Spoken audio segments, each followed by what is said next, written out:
Étienne Tshisekedi Wamulumba, président du Rassemblement et celui de l'UDPS, a reçu une délégation du NDI, le National Democratic Institute, qui a une antenne basée à Kinshasa. En effet, le NDI est cette institution américaine qui contribue à l'essor de la démocratie.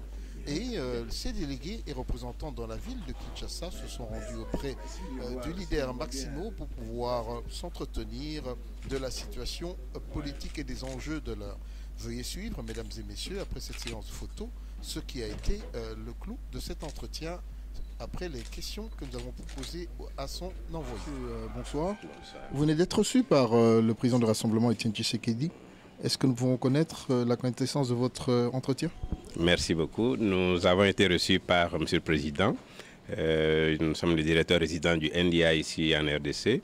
Et nous avons appris avec beaucoup de plaisir le retour du Président. Et c'est un devoir pour nous, non seulement de venir lui présenter nos civilités, mais également recueillir ses conseils pour la mission qui est la nôtre ici, qui consiste à accompagner les acteurs du processus démocratique.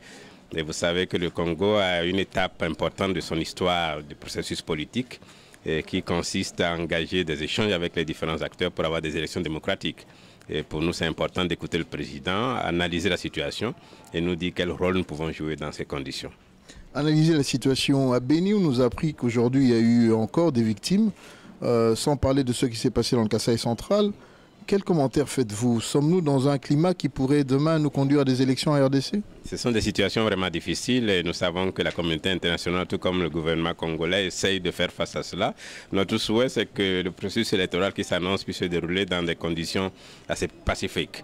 Et je crois que c'est une impérieuse nécessité pour les différents acteurs de trouver rapidement une solution à ce qui se passe à Béni, que les droits humains soient respectés et que la vie des populations congolaises soit préservée, éviter que ces situations ne se reproduisent. Le Conseil de sécurité a signé une résolution en 2277 appelant à un dialogue. Il semblerait qu'à l'heure actuelle, il y a plusieurs tendances. Croyez-vous que ce dialogue pourrait avoir lieu en RDC?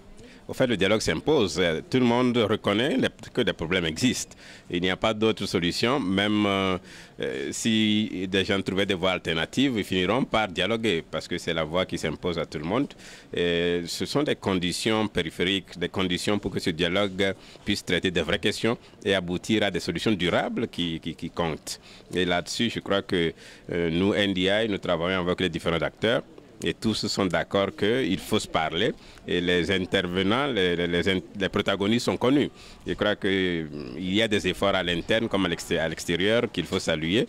La dernière démarche de la CENCO est de cet ordre-là. Et nous avons remarqué tout à l'heure que le président a rappelé l'importance d'aller rapidement au dialogue pour avoir des institutions crédibles qui organisent les prochaines élections. Voilà, je vous remercie. C'est moi qui vous remercie.